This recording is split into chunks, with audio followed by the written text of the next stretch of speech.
ربنا تقبل منا إنك أنت السميع العليم وتب علينا إنك أنت التواب الرحيم. أعوذ بالله من الشيطان الرجيم.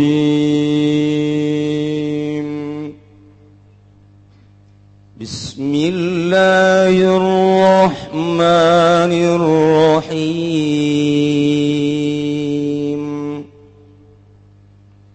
قل من ينجيكم من ظلمات البر والبحر تدعونه تضرعا وخفية لئن أنجيتنا من هذه لنكونن من الشاكرين. Wallahu a'lamu bimuradikul. Ngucap siraya Muhammadu he Muhammad li ahli Makkah takadue ahli Makkah ing lapan mayunajikum utai sapaman iku kang nyalametkeun yaman ing sira kabeh min zulumatil barri wal bahri saking sakeh pepeteng daratan lan lautan awalihi mategese pirang-pirang pake uhe barri wal bahr fi asfarikum ing dalam pirang-pirang lalakon sira kabeh natadaunahu waktu ngadoa sira kabeh ing Allah tadarruan hale DP alaniatan tegese hale ngedeng wa khufyatan lan ale samar siron tegese hale samar Gulun alengar ucap sira kabeh ing lapan lain anjaitana wallah alam bimardi yakti lamun lamu qasabin tawil lamaiku lam qasam anjaitana nyalametkeun tuan nangisun sadaya fi qiraatin ma anjana lan iku tetep ing dalam qiraat suwiji mautai lapad anjana lamun nyalametkeun ya Allah nangisun sadaya Allah tegese sapallah min hadi saking ikilah iki zulumat tegese saga pepeteng wasyadaid lan pirang-pirang kasangatan lan akunana yakti maka yakti bakal ana temenan ingsun sadaya minasyakirina iku tetep saking wong kang syukuran kabeh al mu'minina tegese kang imankeun kabeh. Qulillahu yunajjikum minha wa min kulli karb thumma antum tusyrikun. Wallahu alam bimuradikul. Ngucap sira Muhammad lahum gadoe kufar Mekah ing lapan Allahu yunajikum utai Gusti Allah iku kang nyalametkeun ya Allah ing sira kabeh macana bitakhfifi kalawan den entengkeun yunjikum wa tasdidilan den tasdidakeun yunajikum minha saking hadhihi wa min kulli karbin lan saking saban-saban kasusah min tegese kasusah siwah kang tetep salian hadhihi sumantum tusyrikuna kari-kari utai sira kabeh iku kang nyekutuaken kabeh bihi kalawan Allah.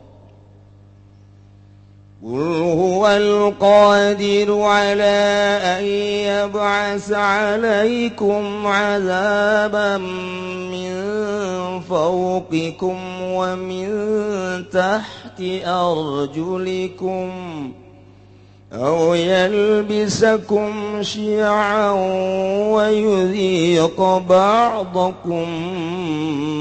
بأس بعض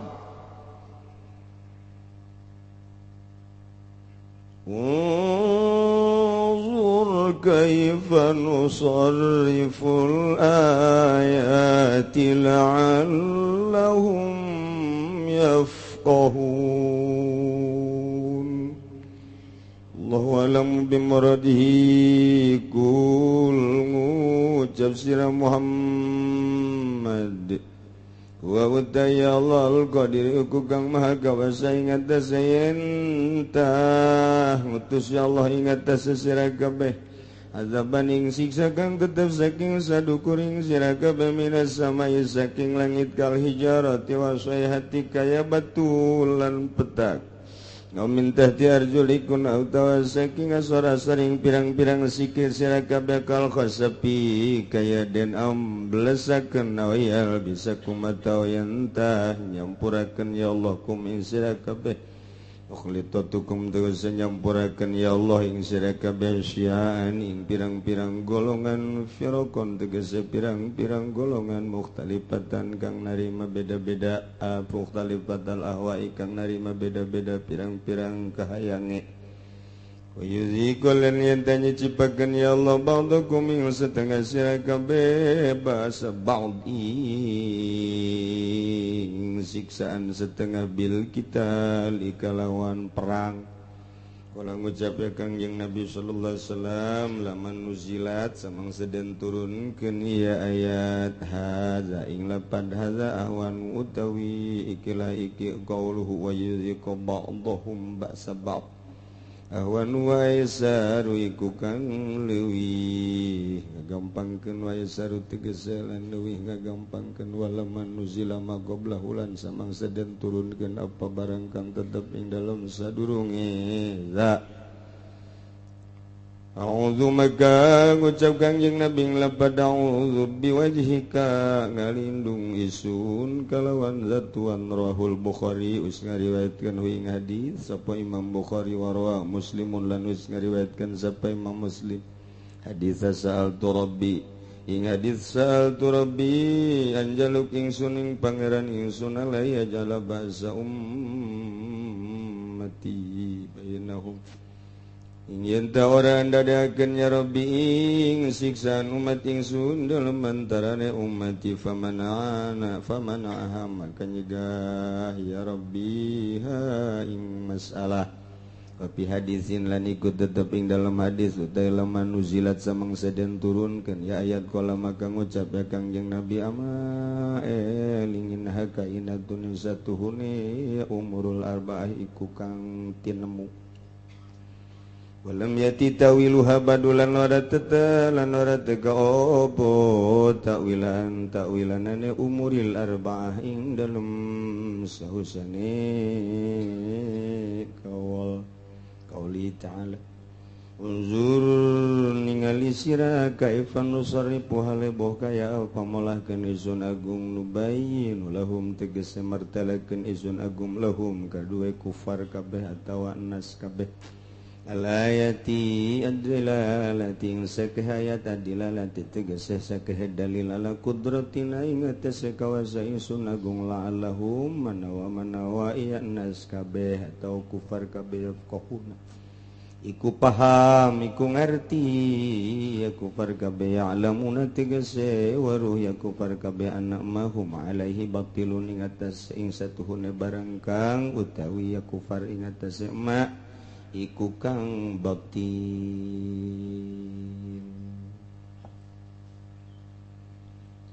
ayat ieu Gusti Allah rek nyaritakeun tambahan tina ayat nu tadi mengenai tentang dalil kamaha kawasaan Gusti Allah subhanahu. Tadi geus dijelaskeun kurang kumaha deui bahwa Gusti Allah teh wa huwal qahiru fawqa ibadi. Gusti Allah teh nu maha gagah, maha kawasa, maha ngalindih, ngelehkeun ka seluruh hambana pasti. Kukumaha ge kumaha Gusti Allah. Tambahan deui ku Gusti Allah. Dakwahna Kangjeng Nabi ka para musyrikin Mekah khususna umumna jang barometer di zaman urang kiwari jeung selanjutnya bagi jelema-jelema nu nuturkeun Kangjeng Nabi buang kawara inkar terhadap ajakan Kangjeng Nabi bakal dibere siksa ku Gusti Allah khusus di zaman Kangjeng di awal turunna ayat umumna jang kaum-kaum setelah Kangjeng Nabi Muhammad sallallahu alaihi wasallam. Terus di masa sahabat, masa tabi'in, masa atba tabi'in, masa kuari atba tabi'in, coba anu nurut karena ajakan Kangjeng Nabi jeung teu nurut bakal dikubahakeun ku Gusti Allah. Masya Allah. Ulah main-main jak Gusti Allah aing teh pangeran. Ngan aing mah Maha Hampura, Maha Rahman, Maha Rahim. Aing deudeuh jeung nyaah ka sia. Ditungguan ku aing sia supaya iman ka aing jeung tobat ka aing. Tapi ketika angger bae aing pangeran, hak aing negor ka sia, ku cara aing negorna. Masyaallah. Kul bejakeun ku anjeun Muhammad li ahli Makkah ka para ahli Makkah. Ketika aya kesulitan-kesulitan anu terjadi di masyarakat, baik kesulitan-kesulitan alam kadeleuna kumaranehanana, aya angin, aya batu,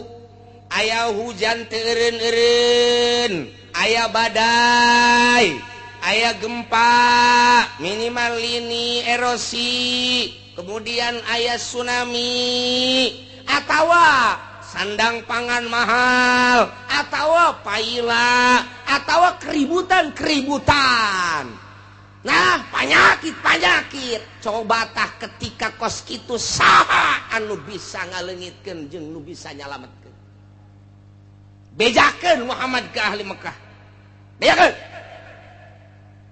Coba Muhammad. Kangjeng Nabi teh titah nanya ka para ahli Mekah khususna mayunajikum min zulumatil barri wal bahr. Saha coba nu bisa nyalametkeun ka aranjeun kabeh ketika aya zulumatil barri wal bahr. Artina zulumatil barri teh popoek berang, popoek daratan atau popoek lautan, merupakan suatu kedahsyatan siksa. Sok geura andai kata tengah peuting anu poek,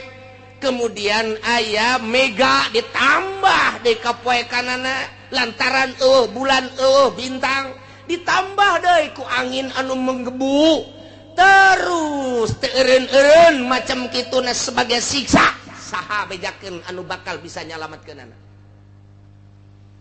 Keur carita hakikat atawa di lautan nya, di jero laut nya peuting nya aya mega.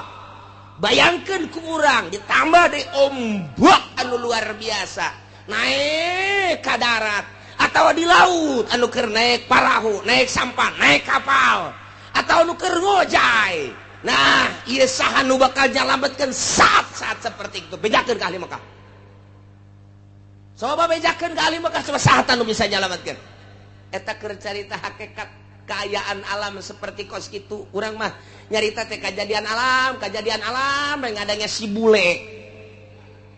Henteu bae urang menyokot aslina. Eta teh aya nu nyieun kikituan teh Gusti Allah Subhanahu wa taala. Teu semata-mata kos kitu Gusti Allah, mun teu disababan ku urang sebagai penghuni bumi.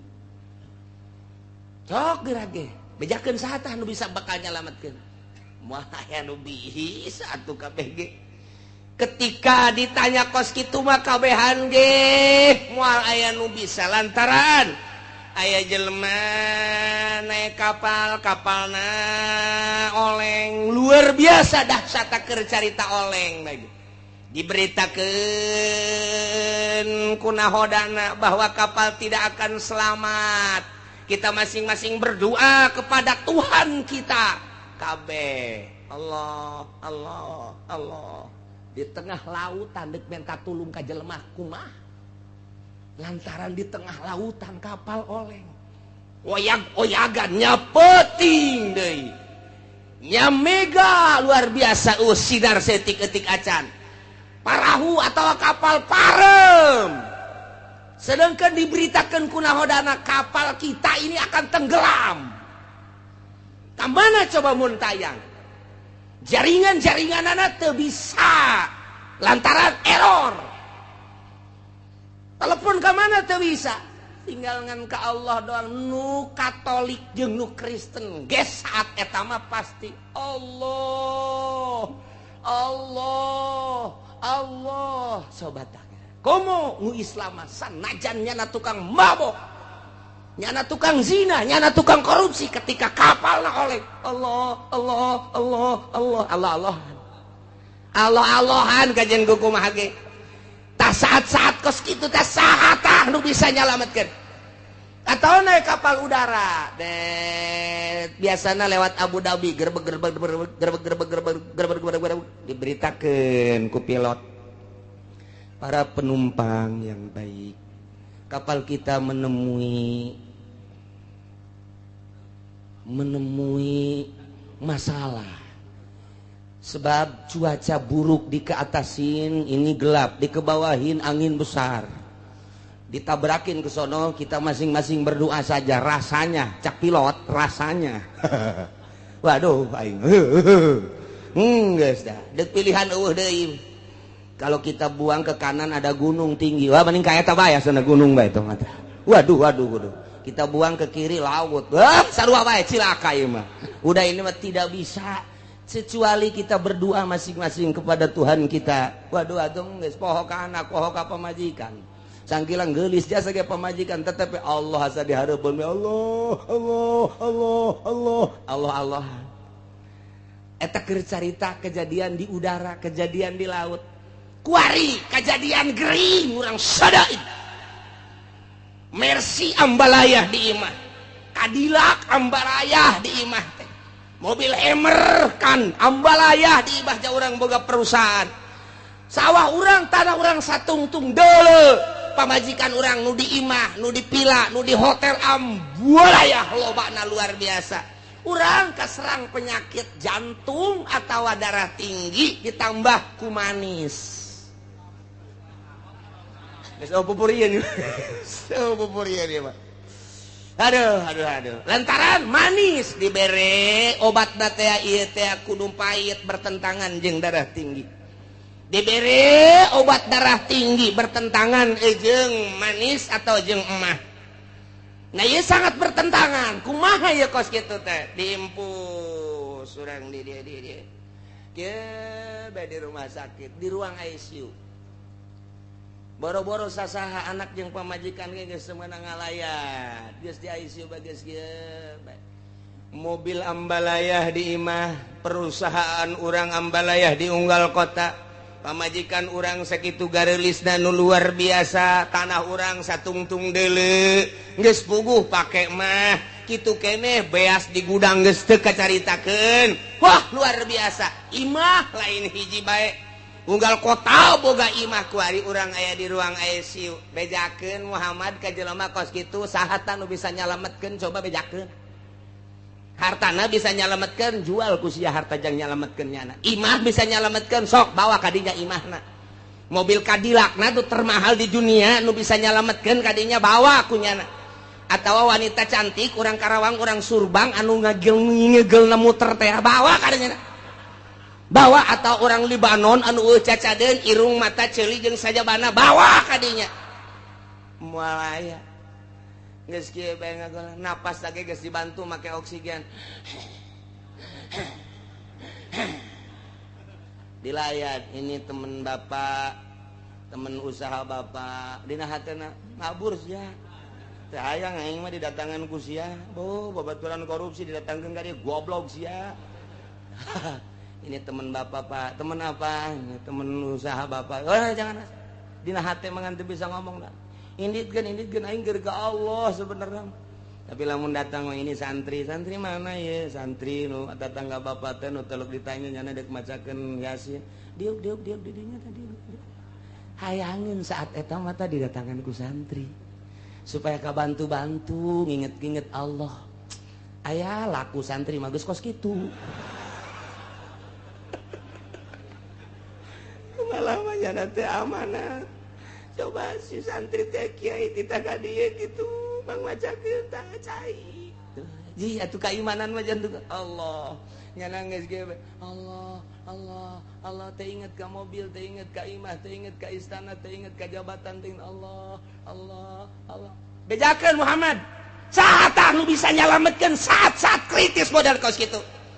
Apakah nyala boga pikiran harta bakal nyalametkeun? Moal aya. Apakah nyala boga pikiran imah mewah gedung istana nu bakal nyalametkeun? Teu aya. Apakah manusia-manusia anu sering mengelilingi dirina nu bakal nyalametkeun? Teu aya. Malah gilaeun kanu kos kitu. Salah. Sebabnya lagi tad'unahu tadarru'an wa khufiyah. Nyana saat eta mangadua ka Gusti Allah anu luar biasa DP-DP na jeung sasamaran di jero hate. Bahasa sumut bage Allah-Allahan, bahasa hatena ge Allah-Allahan. Moal aya anu muntayang ka makhluk, moal aya anu muntayang ka harta, moal aya nu muntayang ka jabatan, moal aya nu muntayang ka tahta jeung kerajaan. Saat eta mah tad'unahu tadarru'an wa khufyah hiji Allah. Bejakeun Muhammad sahat anu bisa. Moal aya nu bisaeun nulungan jeung nyalametkeun kabeh ge. Saat urang keur kena musibah di kapal, saat urang kena musibah di udara, saat urang kena musibah ragag misalnya ti luhur gunung, moal inget kana naon? Urang naik gunung, mendaki gunung ke tebing tek di luhur, kemudian ragag ka handap, moal inget kana naon? Allah modar sia. Saha nu bisa nyalametkeun saat eta? Dadung tinggal dadung, jelema tinggal jelema, moal aya nu bisa nyalametkeun. Tah. Urang teh dititah teh saat-saat keur henteu kakenaan musibah.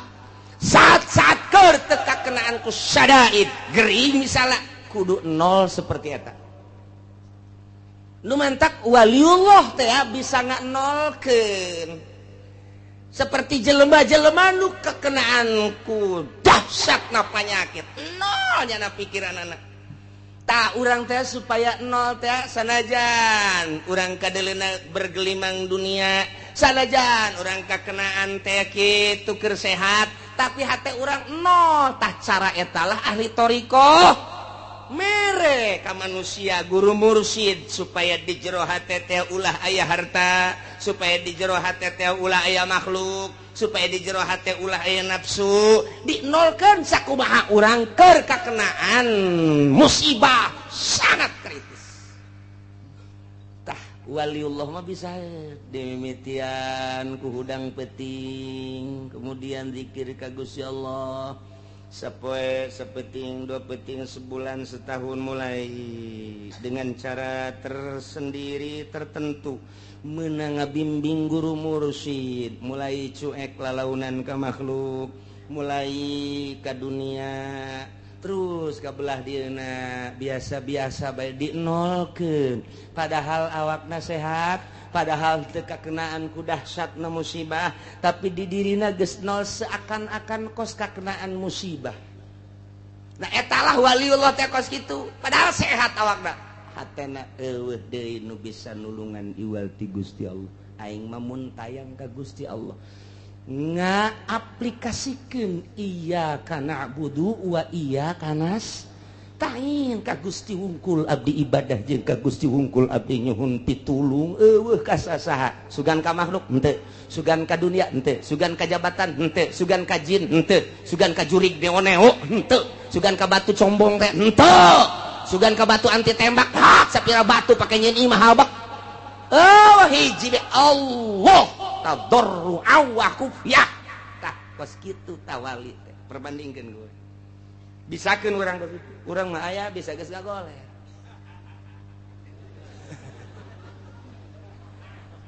Ararawas buraga daing keur ka Allah recok cenah teh. Tipi pareuman tipi. ngagoler tadi nungguan bawa isuk bawa sore TV ya we pindahkeun budak pindahkeun abah nek zikir we ka Gusti Allah puyeng abah mah asa-asana deuk ka Allah padahal mah TV loba mobil moga segala rupa awaskeun pamajikan lagi datang ke dia lah itu perlu amat mah geus lain itu jaga sewa rasa tuh kos gitu mah tuh diusapan tinggal diusapan ngeunah teh keur sehat boro-boro keur ngagoler kitu nyeri hulu ge diusapan kuno geus teu hayang asana menyon bae beungeut sia tah kadaleuna ku aing eta nyeri hulu bae menyon kadaleuna beungeut padahal mah geulis nyeri hulu koboy geus kritis geus bae ka Allah malah nu tilok zikir ge ditasbehan di dinya pan sokna kan nu gering ke padahal tilok zikir tilok naon tasbih boga dekir ceknya nama tasbih meureun bisa nulungan henteu tasbih mah itu dipake mah tu tasbih tinggal tasbih bisa dibabeteun ku jurig bisa tasbih mah tuh dipake Allah napas kaluhur Allah geus sebab kanyeri geus luar biasa geus lain hayang sosonoan jeung awewe geus lain hayang lelempangan make mobil mewah geus lain hayang barang dahar makanan-makanan menu-menu anu lazat lain ieu mah hayang nangis kapanggih jeung Allah bae lain hayangan asa geus dihareupeun we Allah saha anu bisa moal aya badak urang kuari ngaji teh tah supaya urang bisa pasrah kadanan kuari bisa pasrah matu engke-engke saat urang kritis ji ja urang ge bakal modar sarua bae je emang parang sana kumaha meureun cekna mah masih kene SMS-an kene tolol teu budak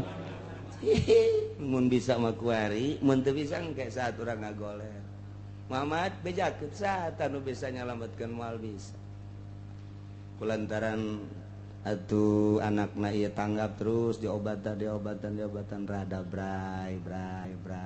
cager rada deureus puyeng rada tanaga rada aya ceng remote mana sial teh urang Cikupa geloblon remote naon ki remote TV mana remote TV emang laki deuk TV kesel abah TV kadeukkeun nu gede TV na setel seserian tolol menikmati kamara kakara kamari saminggu ka tukang awaskeun TV garieung jangan awas kuari barang leungit TV remote na mana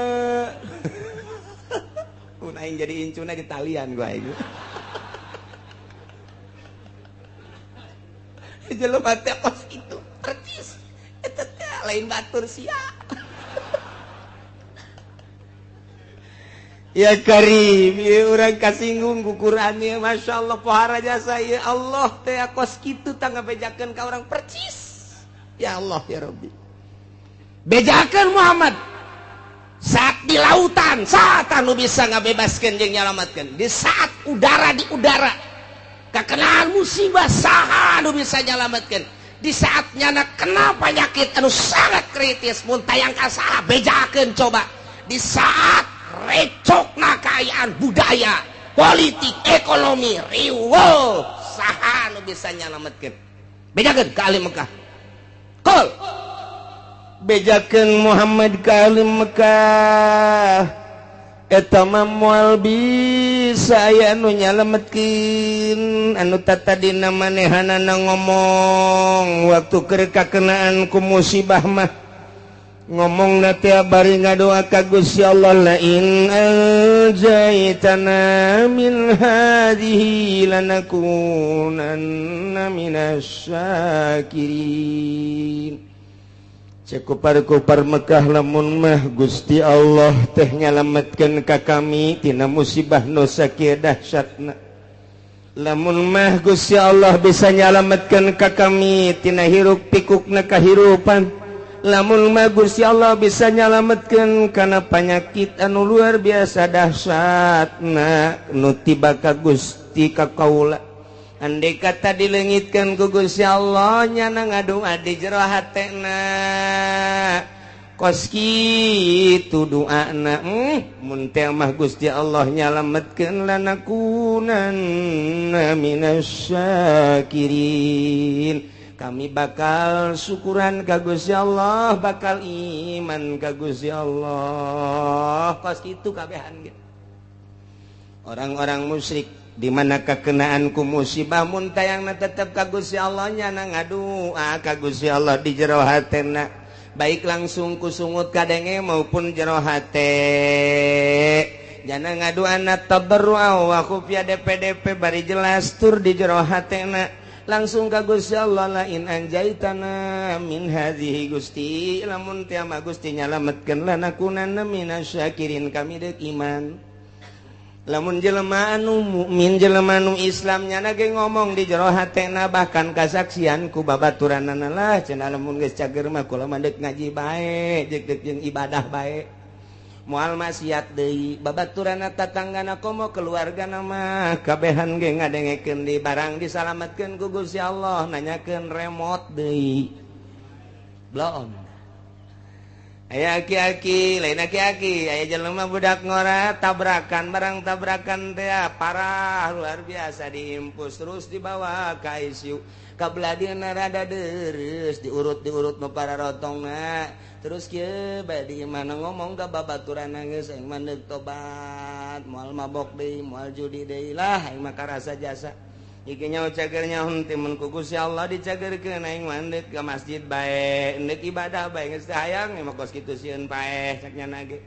Aju rada deres bisa make tungked, saeutik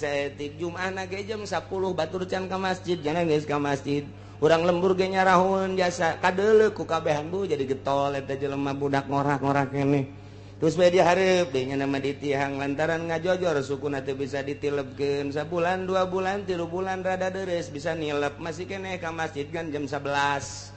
Terus gua hari mah geus teu kudu make tungked ka masjid keneh ngan jam 12 kurang 10.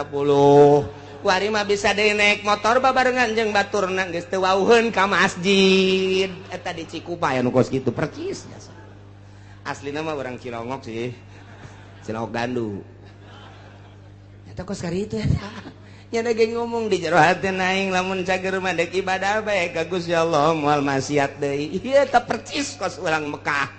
Andai kata lain anjaitana min hadhihi lanakunanna minasyakirin. Kos kitulah manusia. Kos kitu manusia. Ya Allah, ya Rabb. Gusti Allah Bejakeun Muhammad ka para musyrikin Mekah, ka para kufar Mekah. Moal aya nu bisa nyalametkeun janang aing tamah. Nu bisa nyalametkeun bejakeun. Allahu yunajjikum minha wa min kulli kab. Allah anu bisa nyalametkeun ka ranjeun kabeh tina musibah nu sakitu dahsyatna wa min kulli karbin jeung tina sakabeh kasusahan nu terjadi ka dirina. Moal aya nu bisa nyalametkeun kecuali Gusti Allah. Ketika disalametkeun kunaon atuh summa antum tusyrikun.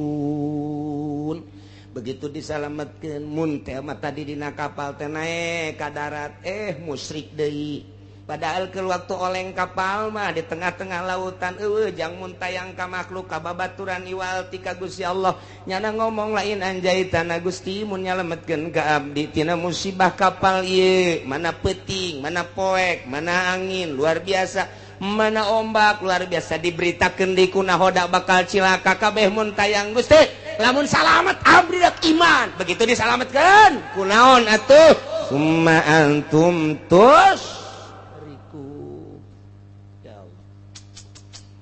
iyalah kabehan ge kos karar itu tah eta keur carita anu musik nu iman kitu keneh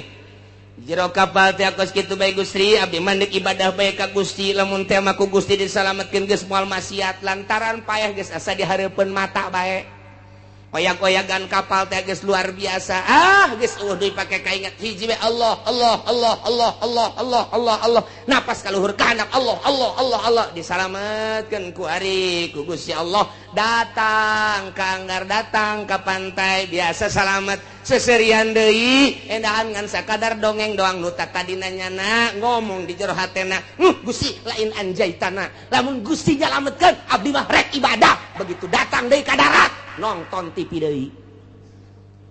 percis kos karar itu Masya Allah kari ieu kadeuleuk ku mata urang kanyahoan jasa boh tatangga boh babaturan ulah waka ka tatangga ka babaturan diri urang heula kitu pisan diri urang pernah janji baheula Gusti pedagang blok nyieun imah 2 tingkat pagerna luhur jasa teka dirian ku batu mobil salin ganti pakaian burulang pereleng luar biasa dahar sakumaha kahayang nyana luar biasa maju usahana blek melian tanah dibere gering jual tanah nu itu gering terus keneh bae mobil jual tinggal imah doang jual imah ge ya aya istilah lah harta mata talang raga jual kabeh anak rage bah jual bae bah lah nu penting abah cager tanah nunang melian beak mobil menang melian beak kabeh perusahaan ge ambruk tinggal imahna nu pagerna luhur teh 2 tingkat jual kuari meuli nu sederhana gering can cager keneh bahkan leuwih kritis di jero antena Gusti lain anjaitan lamun Gusti nyageurkeun ka abdi Gusti abdi malah neuk tobat moal ceroboh cara kamari karasa jasa ku abdi mabok abdi zina abong-abong loba ka fakir miskin ka yatim abdi teh henteu ngalingseuh tatangga abdi ge geus sebodo konon ka abdi bongan abdi mah neuk tobat Gusti andai kata ku Gusti abdi dicageurkeun aju Gusti ngangkatkeun deui kana perusahaan abdi sakumaha biasa deui geus abdi mandeg 180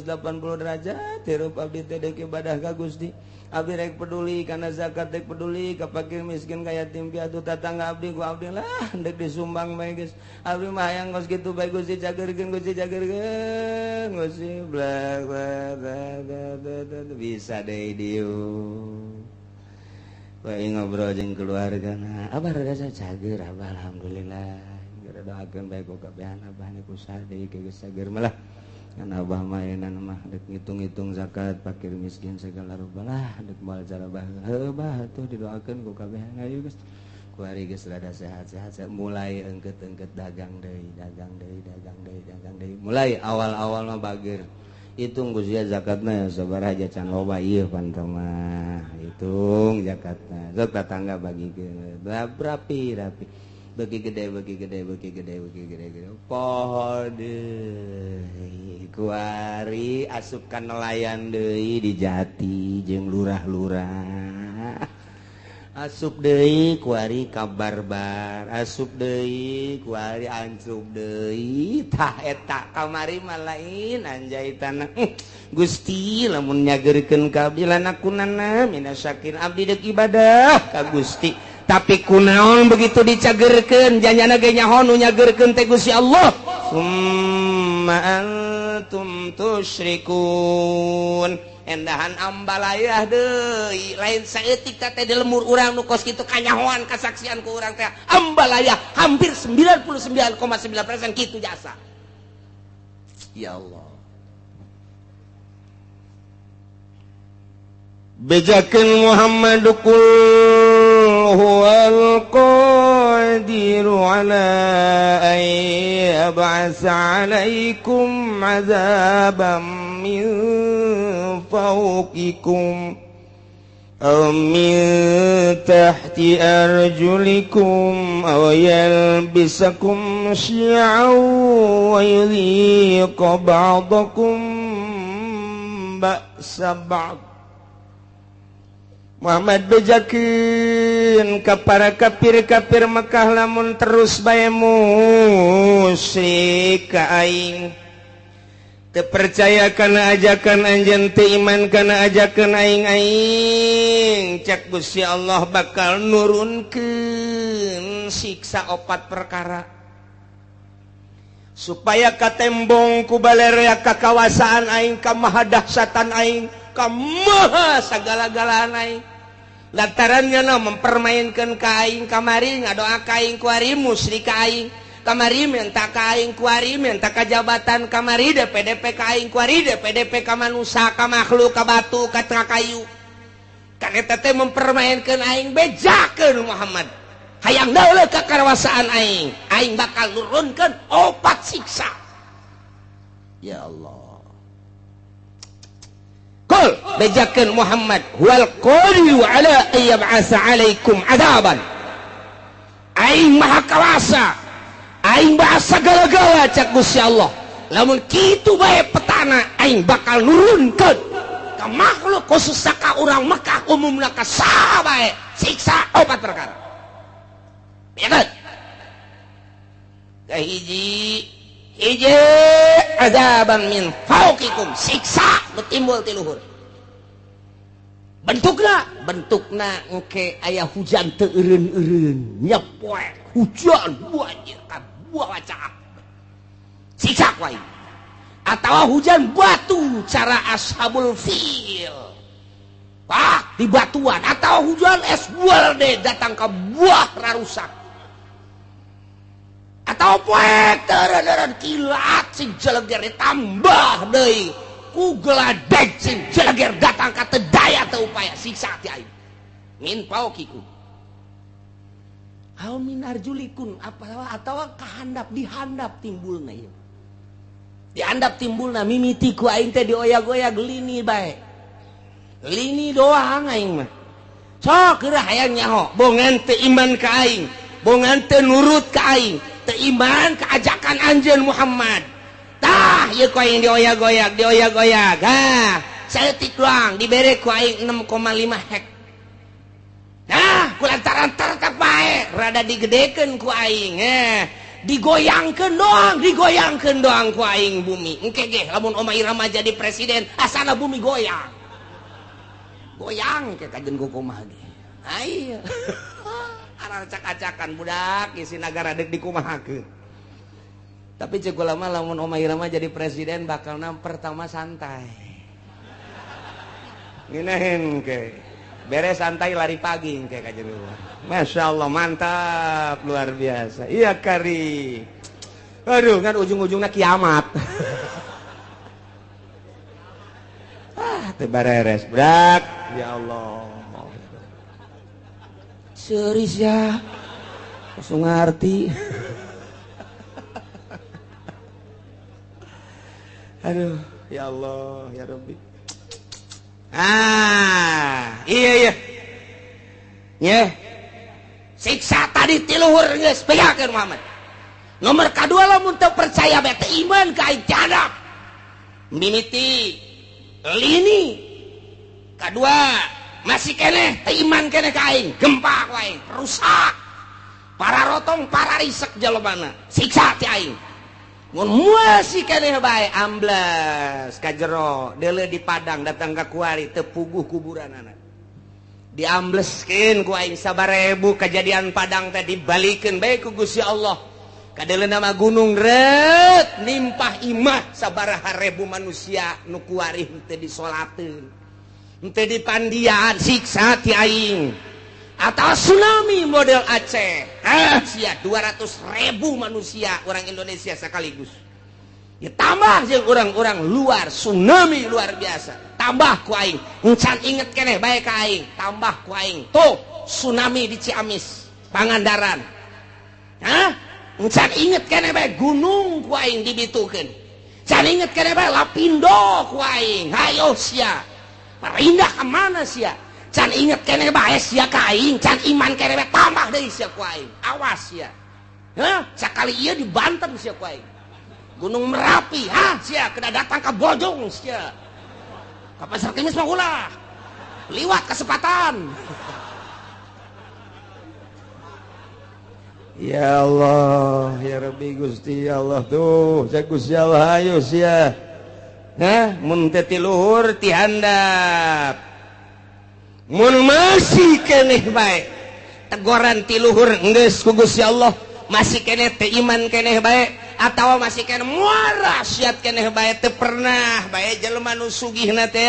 ngazakat teu pernah mentolerir ka jelema fakir miskin ka yatim piatu geus ditegor ku Gusti Allah ti luhur geus ditegor ti anak mual si keneh bae ditambah deui sia ku aing kumaha au yalbisakum syi'a aing nyampur adukeun kana berbagai golong-golongan anu berbeda-beda kahayangna nu bakal ngajadikeun bibit daripada permusuhan mimiti nyeun organisasi ieu lantaran aya nu deui nu boga kahayang nyeun deui organisasi ieu aya deui nu boga kahayang nyeun deui organisasi ieu aya deui nu boga kahayang nyeun deui perkumpulan ieu aya deui nu boga kahayang deui nyeun deui perkumpulan antara organisasi teh eta teh teu alalakurna mulai dirinya bibitna kalaluar haju bae silih omong haju bae silih tengkas mulai tidinya teh silih geles tak teu eureun atawa parpo padahal mah jangan bangun bangsa jeung nagara tapi kulantaran beda-beda kahayangna ieu hayang di satu sisi hayang ngaberesan nagara di satu sisi deui mah hayang nyokot danana doang lantaran gede ti nagara kabeneran dibuka demokrasi teh teu meunang dicegah-cegah mulai nyan parpol urang ge mampu daknya kurang keneh nyieun deui geus teu kahitung ku ari urang lembur mah bingungeun loba-lobana beda misi jeung visina ambalaya zaman baheula urang inget aya Golkar aya P3 aya PDI ribut kiai jeung kiai silih omongkeun ribut politisi jeung politisi silih gele nu korban ge luar biasa loba jasa satu sisi kiai memperjuangkeun negara melalui P3 jara rasaan dirinya teh aya misi keislaman atuh dakwah panggung teh luar biasa satu sisi pamarentahna asa tinggalin ku kiai eta teh di Golkar nyeun huru hara aya tembak masal derege ilah syi'a sok eta di dalam negara kuari luar biasa loba anak koskaran itu timbul organisasi-organisasi di mimitian timbul organisasi teh Muhammadiyah naik deui ka NU beda visi jeung misina lantaran itu mah Wahabi ieu mah ahli sunnah naik deui timbul deui aya Islam Jamaah diorganisasikeun deui aya Islam LDI diorganisasikeun aya NI diorganisasikeun deui aya HTI diorganisasikeun deui aya Islam Jaulah diorganisasikeun deui aya Islam aliran kepercayaan diorganisasikeun deui aya Islam Thariqah diorganisasikeun berbagai Islam beda kabeh suarana timbul huru-hara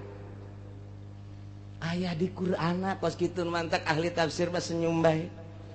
teh aneh jak Gusti Allah na geus nyaritakeun lobana kahayang merupakan siksa lantaran naon poho ka Gusti Allah kabeh di balik nyeun organisasi aya udang iya aya udang di balik batu tah eta mah kos kitu tah nah nu mentek nyeun organisasi sok diradesek komo dek aya kepentingan negara bisaan jasa Soeharto mah buat organisasi Pancasila buat KNPI buat organisasi tek-tek jeung bengekna dijieun supaya ngadukung ka ditu anu henteu milu kadinya sok deula tumpas kot kitulah kaayaanana kiai pisah antara kiai Golkar jeung kiai P3 jeung kiai PDI kuari teh dimodernkeun kiai modern jeung kiai salap ribut luar biasa kiai salap jeung kiai salap ribut tuh ieu teh geus aya ieu teh merupakan siksa lantaran kabeh teu ka Allah ieulah siksa ti Gusti Allah ausian au yalbisakum syi'a teu karaha sakurang toel ku urang kiai eta heuh tuh aing sarua ka Allah jeung ngaji kos kari itu ngomong toel kiai nu sok sangeunahna bae loba omong hayu bae urang berjuang sia di dieu aing di dieu kabeh teu bisa dihijikeun visi dan misi disatukan teu bisa kabeh ngabogaan visi jeung misi nu berbeda-beda ribu ya karim masyaallah lamun sarua deuk ngabangun bangsa jeung nagara atuh naon make jeung silih gele silih tumpas silih omongkeun silih ajukeun ya Allah ya Rabbi kuari geus 3 di Indonesia anu mangtak ngajarikeun huru hara besar KPK polisi hiji deui naon ayo coba sia kuari geus jadi 3 ngakar tek geus masyaallah geus teu bisa naon kitu ngaranna harmonis kuari teh geus dihandapna geus siap dek perang kuari abri geus kabagi 3 pihak ieu pihak itu pihak ieu geus kos kitu di Indonesia lantaran boga kahayang pancenah ieu teh nagara urang pancenah ku urang dibangun danana kan ti masyarakat kunaon atuh kuari teh kos kararitu polisi geus teu percaya ka KPK KPK geus teu percaya ka kitu yudikatif geus teu percaya deui ka legislatif geus teu percaya deui ka eksekutif main silih salahkeun DPR kuari nyalahkeun polisi polisi kuari nyalahkeun KPK KPK terus bae nyalahkeun DPR DPR nyalahkeun polisi polisi nyalahkeun KPK ti BPK ngajukeun berpermasalahan supaya tetap diangkat eksekutifna kuari kasienan berontak melalui yudikatif ieu negara urang deuk kumaha coba pikir cenah deuk ngaberesan masyarakat nyanana beresaneun urang mah teu kumaha je kieu bae nongton nyana ieu teh kuari teh kos kitu mun hayang nyaho di negara urang lamun sok mengamati politik di Indonesia seperti eta geus teu kudu nonton TV teu kudu ngadengekeun radio ngaji sia di dieu bakal nyaho saya kieu nyaho ti mana aing mah susuganan bukan aing mah susuganan kos kitu bae lah pokona mah lamun aing salah deleukeun je nu mantak sakieu deui bakal ditangkep kaje nu di luar mah ulah geuna nyaho ji tuh polisi geus teu bisa ngamankeun DPR lantaran DPR nyalahkeun polisi KPK ge sarua bae geus kos kararitu kuari teh pelaksana sebagai eksekutif kuari geus kasienan lantaran nu mantek kasienan teh kabeh baroga salah sedangkeun RI 1 geus amanat awas sampai tembus nyana bae sieun besi tembus di urusan rakyat endek ka rumaha coba lamun dibukakeun eta kakarak judulna doang tak kakarak judul tah geus mulai tah urang nyaho tah geus mulai tah di koran mah hese maningan ngadengekeun aing bae sia aing mah bener dek henteu kos kitu we pokona mah tah je emang kumaha gitu masyaallah timbul yalbisakum syi'an eta secara nasional secara internasional campur tangan bule di urang emrik hayang cicing di urang berleha-leha di nagarana teu boga potensi bumi teu boga potensi negara hanya jual beli alat perang hasil produksinya cau eueuh di Amerika mah hui eueuh di Amerika mah sueg mah komo eueuh jasa di Amerika mah mun urang ka Amerika coba urang ka ditu teh hayang sueg moal aya di urang ge teh hayang sueg jeung naon atuh neangan awi moal aya di Amerika mah nu sok pake nyayur teh anak awi naon ngaranna iwung coba neangan di Amerika mantap kuda teu betah ge iwung neuleunya na ka Indonesia aya iwung aya awi aya cau aya anak cau aduh luar biasa dideuleu ku nyana hasil bumina minyak aya logam aya dan lain sebagainya cekel huluna loba omong sia guys ku aing ye iman negara ulah loba omong yang sabaraha sia geus teu bisa bari mah rakyat mah loba omong ieu teu bisa ya tembak sia poe ya wah saya sebar persen sih ya jipan lain kula doang merek kabeh ya udah tanda tangan teh beres geus cicingnya na di nyin gedung di Indonesia luar biasa lambat laun ternyata loba anu dibawa ka ditu dibanding jeung nu dinimbati ku urang nah mulai dibuatlah kepercayaan bule di urang ngadu di antara politisi di luhur ieu kepercayaan bule ieu kepercayaan rakyat ngadu timbul huru-hara internasional bakal naik taya di Indonesia ge tinggal pencet knop doang jegur ujian anak emang kumaha kitu rakyat teh geus teu sudi jasa di bawah kikieuan tetapi pemerintahnya tidak mentolerir geus ka rakyat. Tetapi iya kan bumi pertiwi Indonesia Bhinneka Tunggal Ika 135 juta rakyat Indonesia cak Raden Homa Irama disatukan oleh Bhinneka Tunggal Ika ada kumaha gitu geus tinggalin tambah kali mah 135 juta lain 35 juta kuari mah bung jenggot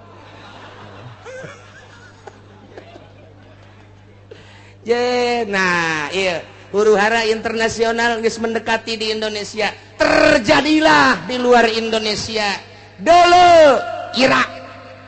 akibat yalbisakum syi'a wa yudhiqa ba'dakum ba'sa ba'd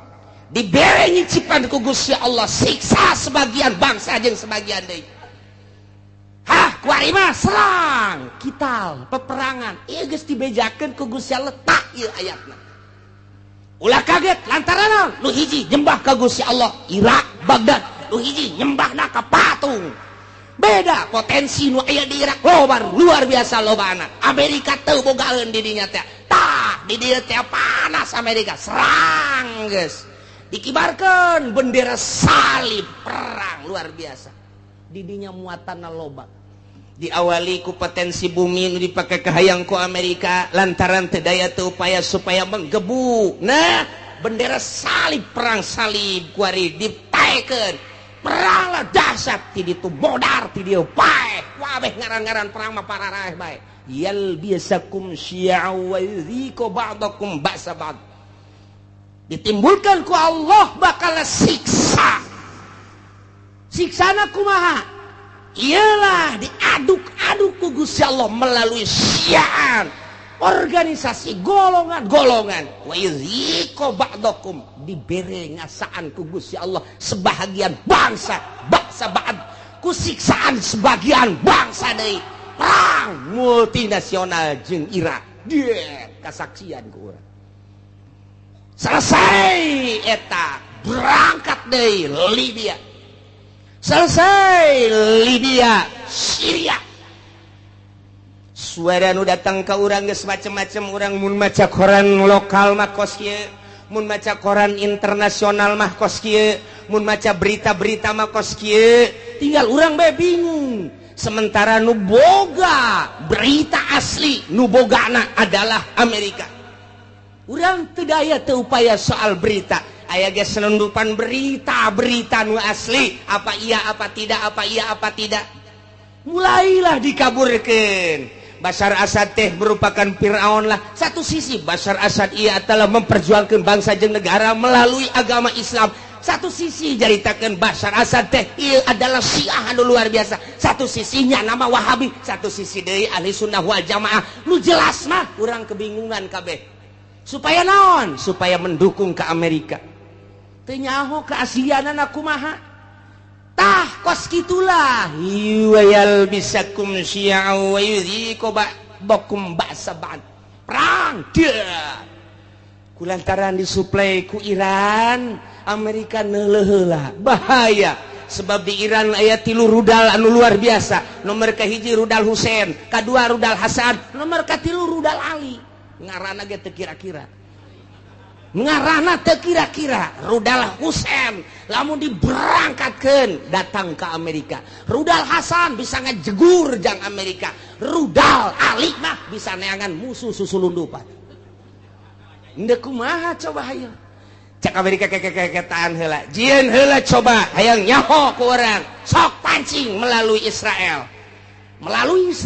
berangkat der jeung Palestina menang Amerika eta teh begitu dahsyat luar biasa nah Palestina supply dar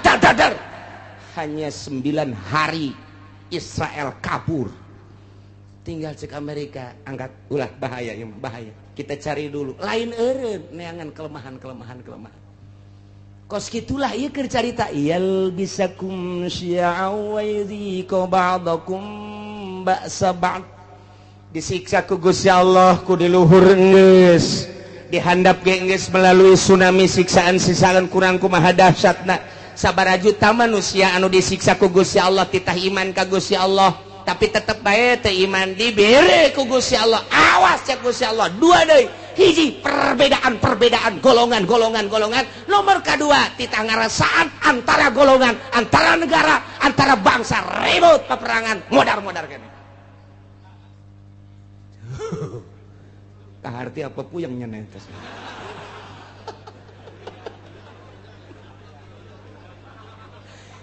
terus orang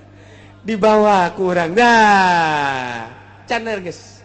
encana geus berurusan anak Taliban terus bae militan di mana aya perang di dinya nya nama aya Osama bin Laden geus eueuh ditambah deui ku ari tetep aya ditambah deui ku organisasi HTI secara internasional jauhlah ge secara internasional araya di tiap-tiap peperangan teh berbagai organisasi ja peperangan kamari bae di Israel orang Indonesia bagi aya ka ditu kok nyemplos ka ditu model urang teu nyaho aya nu nyeplos kos kitu lamun teu direkomendasi ku RI moal bisa sementara kapan urang teh negara teh aslina teh manut ke Amerika tapi kok aya orang Indonesia di ditu ja perang Irak aya orang Indonesiaan di ditu perang Iran aya orang Indonesiaan di ditu ih urang Indonesia mah asana mah nya nama okos bunglon nya nama bisa kade-kade tuh batak Indonesia lain lalagaan ditakuti ku orang Amerika teka caritakeun orang Palestina di Palestina aya orang Malaysia teka caritakeun di Palestina aya orang Thailand teka caritakeun di Palestina teh orang Korea tapi orang Indonesia mah aya di ditu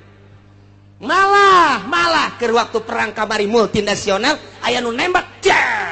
begitu dibuka ieu na ieu penyet irungna lah cek orang Amerika ieu mah lain orang Irak lain Iran lain Taliban coba status seorang mana begitu di deule ya karib kurang putak anu gede hutang teh kabur ka ditu paeh hirup-hirup cek aing daripada Indonesia sangat diperhitungkan Masya Allah tak poso ribut poso nasional tamata tapi berbau internasional saha nu lempang ka poso ternyata aya sababaraha organisasi dilarang ku pemerintah tetep bae datang ka ditu namun teu datang ka ditu poso terus-terusan nu dipencit ustad teh nu ditembak kiai teh anu dipanah nu dipedang datanglah organisasi ti urang padahal teu dimeunangkeun ku pemerintah poso-poso bae datang ka ditu ngibarkeun bendera perang siap moal bejakeun ku kula organisasi nu mana ngan nyana minta izin ka kula bos sombong amat cenah sekali-sekali sombong lah niku bae Indonesia mah kos kitu eta di Palestina bae aya di Taliban teh aya ya Allah ya Rabbi nu mantak aneh eta pan kudu make kapal udara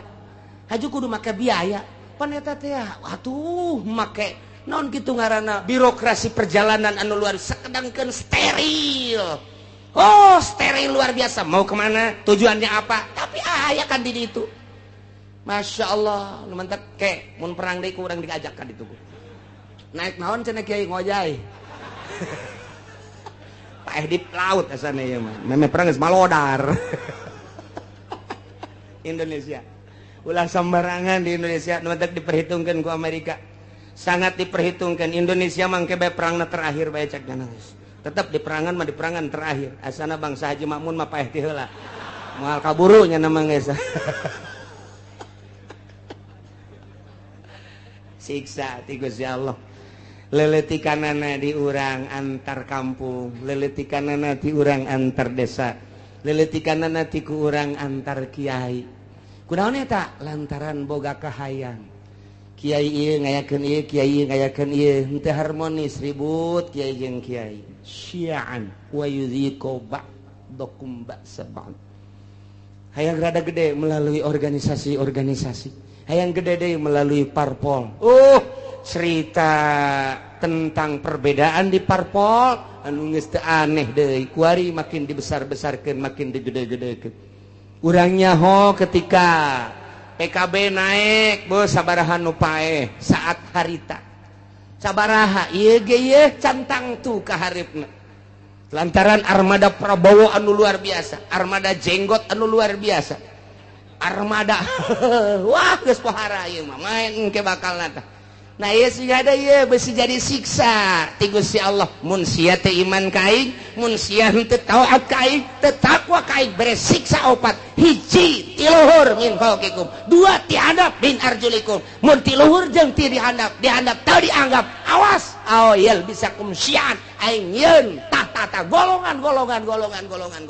engke golongan lain sakadar cicing wa yuziko ba'dakum ba'sabat ribut perang. Jadi berarti geus aya ti ditu nu mantap cek Kangjeng Nabi inna ummati sataftariqu ala sintaini wa sab'ina firqatan. Saenyana umat kaula bakal paberencai ngajadi 72 golongan. Kabeh ngaku ahli sunnah padahal ma annajiyatu firqatun nu salamat mah bakalna sapirqah. Jararieun jelema golongan atas namana Islam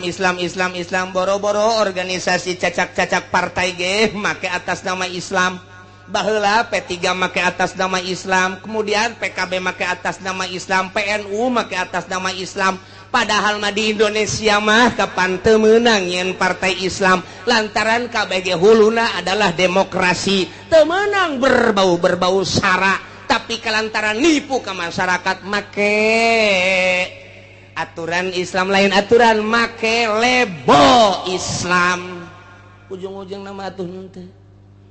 lah eueuh nanaonan ribut Golkar jeung P3 ribut P3 jeung PKB ribut KB jeung PNU ribut jeung PDA ribut nah perputaran pilpres nu tahun itu sabaraha anu paeh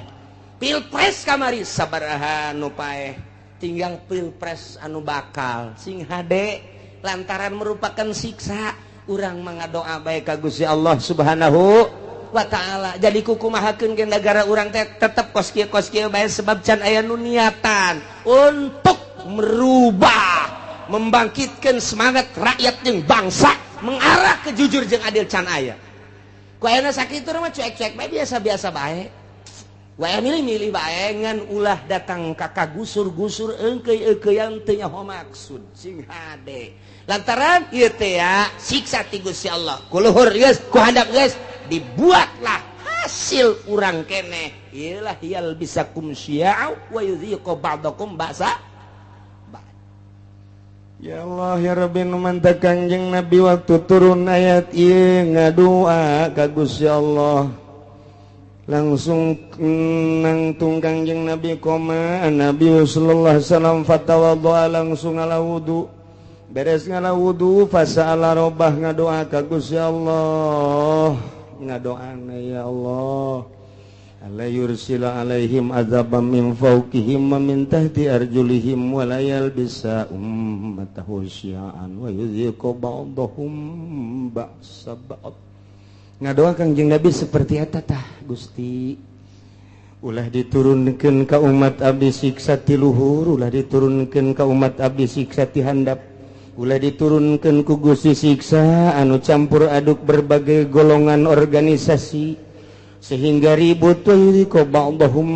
ba'sa ba'd ulah ribut antara bangsa abdi jeung bangsa abdi umat abdi jeung umat abdi Gusti nyuhunkeun ka Gusti ngadoa Kangjeng Nabi teh lantaran dibukakeun hijab ku Gusti Allah teh ribut kampung jeung kampung desa jeung desa kabupaten jeung kabupaten provinsi jeung provinsi berbagai manusia huluna kiai jeung kiai politikus jeung politikus deui ahli ekonomi jeung ahli ekonomi antara provinsi jeung provinsi antara negara jeung negara walah ditembongkeun ku Gusti Allah teh umat paberencaina anu luar biasa sehingga bergelimpanganna mai ti berbagai negara-negara Kangjeng Nabi nangis ngadoa Gusti ulah terjadi seperti eta atuh Gusti kumaha tah waktu eta fahabatta ilaihi Jibril alaihi salam Allah ngutus malaikat Jibril turun bijakeun Jibril ke Muhammad ya Muhammadu innaka sa'alta rabbak arba'an anjeun teh ngadoa ka Gusti Allah nyuhunkeun supaya disalametkeun tina 4 rupa tadi, siksa ti luhur, siksa ti handap, siksa golongan-golongan, jeung siksa peperangan-peperangan antar bangsa. Nah, fa'atauka isdatain wa mana'aka isdatain. Nu dua Gusti Allah diijabah, nu dua mah henteu. Bebeja malaikat Jibril dua diijabah, dimuhunkeun ku Gusti Allah, nu dua henteu. Naon nu dua cek Kangjeng Nabi ya Jibril, layatiyahum adzabum min fawqihim wa min tahti arjulihim yastasiluhum. Nu dua siksa ti luhur jeung siksa ti handap mah moal dina ayana ge eta teh moal terlalu dahsyat. Siksa ti luhur paling aba-aba doang, siksa ti handap paling aba-aba doang, sekali-sekali digempakeun eta mah hanya sebagian kecil cek malaikat Jibril, disunamikeun hanya sebagian kecil. Moal terus-terusan Gusti Allah nyiksa seperti eta mah moal nu dua diijabah. Nah cek Kangjeng Nabi lantaran nu dua eta mah fa innahuma azaban likulli ummatin istajma'at ala takdzibi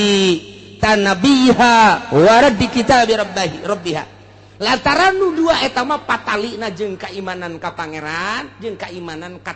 kitab pangeran. Geus urusanana di pangeran teh mah.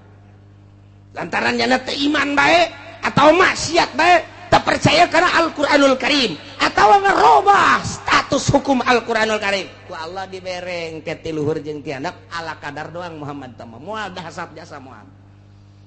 nu dua mah tetep diijabah sanajan aya ala kadar anu dua deui. Nah lamun nu dua deui mah Muhammad eta mah cek Gusti Allah ditahan tama walakinnahum yalbisuna syi'an wa yudhiqu ba'dahum ba'sa ba'd. Nu dua ieu mah hiji bakal timbul golongan-golongan eta mah teu diijabah ku Gusti Allah. Nomor kedua bakal ribut antara umat, antara agama, antara bangsa, eta mah moal diijabah teu diijabah tetep tama bakal terus bae eta mah. Bahkan wa yudhiqu ba'dahum ba'sa ba'd bakal ngarasakeun peperangan antar negara jeung negara. Geus aya ti ditu nu mantak ahli tafsir mah ketika perang Irak Amerika teh aneh, ketika perang Libya teh aneh, perang deui Palestina teh aneh, lantaran geus aya dina Al-Qur'ana awyal bisakum syi'an wa yuhiqu ba'dakum ba'sa ba'd. Masyaallah ieu mah nu dua mah teh Kangjeng Nabi naros Jibril nah nu dua ieu kon teu diijabah. Padahal mah poharaja saya mah merupakan siksaan. Wa hazani azabani li ahli al-iqrar bil kutub wa tasdiq bil anbiya. Lantaran nyana percaya ka kitab, percaya ka nabi, ngan nyana teu make kitab jeung teu make nabi. Lantaran nyana percaya kana Al-Qur'anul Karim dimusabakohkeun. Mulai tingkat RT datang ke tingkat nasional, datang ke tingkat internasional. Quran dimusabakohkeun antar negara, Pakistan, India, Mesir, Irak, Iran, Arab. Oh, timbullah juara satu dipake henteu. Kahiji. Nomor kedua percaya bahwa Nabi akhir zaman adalah Kangjeng Nabi Muhammad. Di berbagai negara diakui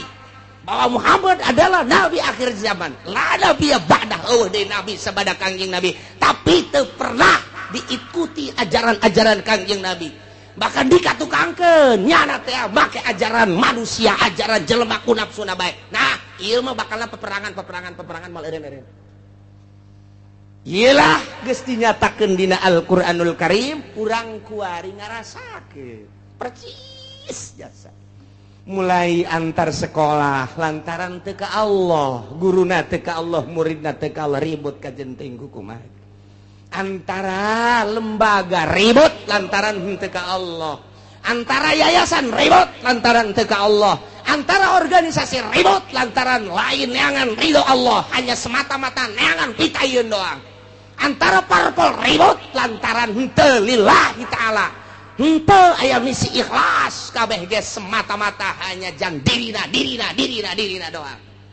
Nah iyalah bakal mual eureun-eureun siksa nu dua mah. Hiji yal bisakum syi'a bakal timbul golongan campur di dieu. Nomor kedua geus aya golongan yuziqu ba'dakum ba'sabad, golongan nu ieu nyerang ka nu ieu nyerang kana, timbullah peperangan baik di kampungna sorangan, di nagarana sorangan, atau antara negara bakal terjadi teu bisa tamah lantaran doa Kanjeng Nabi teu dijabah nu dua ieu. Tinggal kudu kumaha atuh cak sahabat kami lamun aya di negara kemudian situasi geus model kos kitu ya Rasulullah. Andai kata kami hirup kemudian hirup teh datang ke zaman model kos kitu, timbul organisasi golongan-golongan, timbul parpol-parpol, timbul kabehan ge kahayangna anu masing-masing, jeung kabeh hayang ngarealisasikeun kahayang-kahayangna memaksakan diri. Anu dijieun modal mah kapan eta teh rakyat bae, dari rakyat untuk rakyat, boloon teh podol sero eta bae kabeh ge anu dipake omong-omongan Gusti. Mun datang ka zaman eta kumaha cakang yang Nabi, maneh mah cicing bae ieu zamil buyut, cicing bae maraneh di imah masing-masing, wa'budullaha ibadah bae maneh ka Allah nyalametkeun diri. Ulah milu engkeuy-engkeuyan jeung jelema kos karari itu kajeunteuing nu kitu mah kitu bae. Cak sahabat atuh engke nagara kudu kumaha? Engke ge aing nyieun, engke bakalna kesatria cak Gusti Allah. Saat aing deuk ngararapih nagara eta di mana geus kacau engke aing bakal nyieun kesatria rijal bahasana. Engke rijal ku aing ditimbulkeun anu gagah nu luar biasa, engke ge moal kaharti ku otak-otak manusia saat eta. Bakal mimpin bangsa, mimpin umat, mimpin negara di luar konstatir manusia. Engke ge bakal ditimbulkeun ku aing tah ke geus aya kesatria, bakalna ke kakarak umat nuturkeun satungtung can aya kesatria mah ulah waka. Cek manusia engke cirina kumaha Gusti eta kesatria nu bakal mimpin bangsa model kos kitu teh. Cirina deuleu bae engke si Semar. Bakal boga ponggawa opat manehanana teh kabeh ge khawarikun lil adat. Deuleu engke si Semar cak Gusti Allah. Ah manjat cenah. Kanjeng Nabi geus nyahon ka Semar. Ya Semar mah belah dieu tah zaman kamari tah zaman Wali Sanga Semar mah tah mimiti aya wayang gelar kedua, wayang kulit katilu, wayang golet. Jadi dinya kok Kanjeng Nabi nyahon ka Semar. Ai sia otak teh diteunden di dengkul bleon. Payahna coba tunaikeun ka dada. Ye si Semar teh eta teh adalah lambang seorang wali. Hiji si Semar masa lilana tilok make baju. Nomor kaduanya nama lamun lempang tilok rurusuhan. Nomor katilu di mana lempangnya nama luak liuk bae. Eta si Semar kos kitu. Jeung deui tara bertindak di mana-mana encan musyawarah jeung si Cepot. Sia seuri sok tongton beureunnya. Tetepnya nama kudu musyawarah heula jeung si Udel jeung si Cepot jeung si Gareng tetep musyawarah ke masukan tidinya. Berarti nyana nama tilok turun langsung. Kege aya tangan-tanganna tetep ahli Allah bae. Kitu jadi didukung ku para ahli Allah. Geus lamun make bajuna hurung herang keneh lain si Semar tah mah. Geus urang teh angan ke calon presiden anu henteu make baju. Siapa bodoh jasa siapa?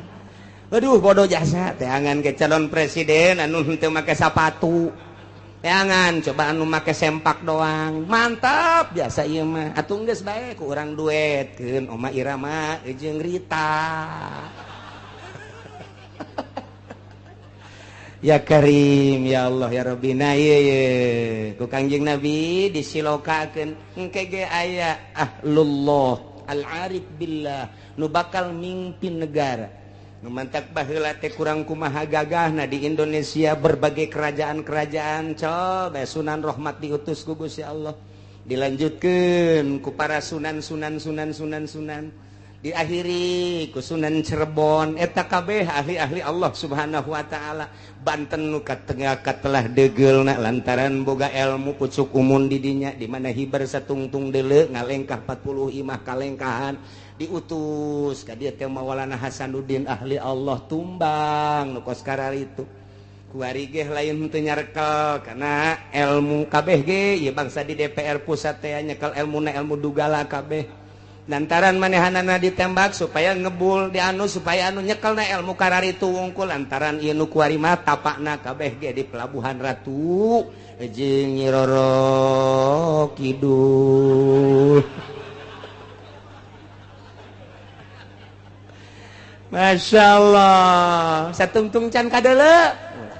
ke bakal aya kiai ge menyuarakeun kiai nu asli ikuti urang lamun di deuleu kamari eta Gus Dur teh Kosi Semar ja persis Kosi Semar coba ge amati coba ge amati ku tukang wayang makanya hoan satungtung can aya ulah waka lantaran ieu mah raradutan kabeh ge geus salametkeun diri urang saat engke sakedeung deui urang batur ihyak-ihyakan urang mah Allahu Akbar batur kampanye urang mah salat duha be Allahu Akbar duitna mah cokot teh tah sia mah sok kitu bae sih blon jadi benerna ieu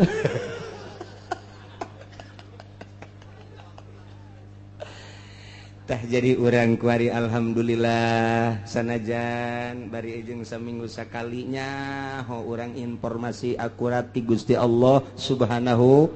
wa taala khususna dakwah ka umat di Mekah baheula umumna kuari ka urang balerea ternyata ketika ditegor didakwahan ku Gus Kangjeng Nabi teu iman teu percaya datang ka kiwari ge kitu bae bakal dibere opat rupa hiji azabam min fauqikum tiluhur bentukna engke mungkin hujan mungkin bae gledek mungkin kilat mungkin hujan batu badai dan lain sebagainya angin topan angin beliun dan lain sebagainya atawa tiana mancercai gempa erosi dan lapindo kabeh jadi embal nah ieu ditegur ku kitu masih kene maksiat bae ka Gusti Allah bakalna ditimbulkeun yal bisakum syi'an nah nu jelas mah nu dua mah ku Gusti Allah diminimalkeun diijabah doa Kangjeng Nabi tapi nu dua mah teu diijabah kuari ku urang kasaksian kuari dardir durna kasaksian jasa kuari ieulah keur memeujeuna ayat ieu pas jasa kabeneran jasa urang hirup pas di zaman model nu dicaritakeun ku Gusti Allah melalui Kangjeng Nabi urang Kangjeng Nabi Muhammad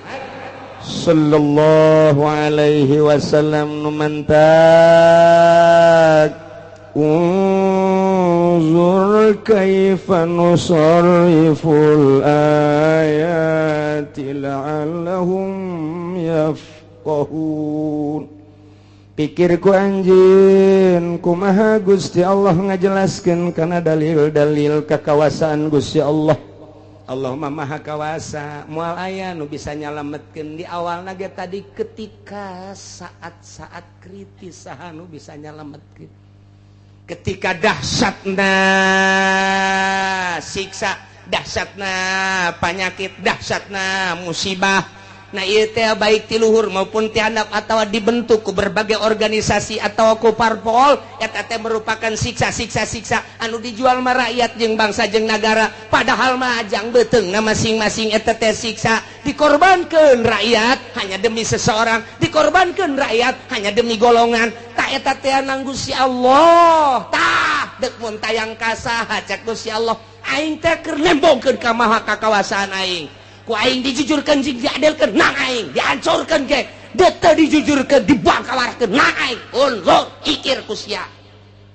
pikir ku anjeun pikir ku maneh kaifa nusarriful ayati kumaha aing geura ngabulak-balik ngajelaskeun dalil-dalil baik dalil nas Al-Qur'an langsung dibaca maupun dalil langsung kejadian-kejadian alam atau manusia nu buang kalara deuleu maksudna naon la'allahum yafqahun supaya nyararaho bahwa anu ngagular-gilar ngabulak-balik anu ngarobah-robahna ieu nagara jeung manusia teh lain sasaha iwal ti Gusti Allah Subhanahu wa ta'ala anak itu berarti ulah mun tayang kajabatan ulah mun tayang ka tahta ulah mun tayang ka manusia ulah mun tayang ka harta mun tayanglah kanu ngagular giler ngabulak balik ngarubah-robah ieu alam ieu manusia ieu nagara ieu bangsa saha tadi kan geus ditanya saha anu bisa nyalametkeun tol Allahu yunajikum nu bakal bisa nyalametin mah Gusti Allah subhanahu wa ta'ala. Setelah urang nyaho nu bakal nyalametkeun Gusti Allah engke ge Allah mere sabab ka manusia kesatria nu bakal nyalametkeun bangsana engke ditimbulkeun ku Gusti Allah ahli Allah anu selalu ka Allah bae beurang jeung peuting mentana ka Gusti Allah ke manusia ge bakal paham kana caritaan-caritaan kesatria eta. Iyalah seorang waliullah nyananya nyamaran engke aya di nagara engke aya di pedagang engke aya di petani engke aya di kalangan cacah engke aya di kalangan menak selalu aya nyana mah hadir diakui ku berbagai lapisan masyarakat. Etalah engke nu bakal mawa bangsa jeung negara di tiap-tiap negara masing-masing baik di Indonesia maupun di luar Indonesia. Amerika nu selalu jadi musuh sebab Yahudi kadinya komplotan etalah nu bakal jadi musuh biang keladi lantaran didinya bakal nate timbul Yahudi anu bakal jadi sasarana tatap Islam baik mulai di timur tengah datang ke urang ka dieu tinggal urang mun tayang ka Gusti Allah mudah-mudahan urang kabehan ditang tayungan ku Gusti Allah bangsa jeung negara urang ditang tayungan ku Gusti Allah rakyat jeung pembesar-pembesar ditang tayungan ku Gusti Allah sehingga Allah mele perturungan ka urang kabehan urang dibere buka mata hate urang mun silak neuleuh mata hate urang sehingga urang kabehan aya dina ridho Allah subhanahu wa ta'ala. Babarieun Gusti Allah mah tina bangkawarah jadi bener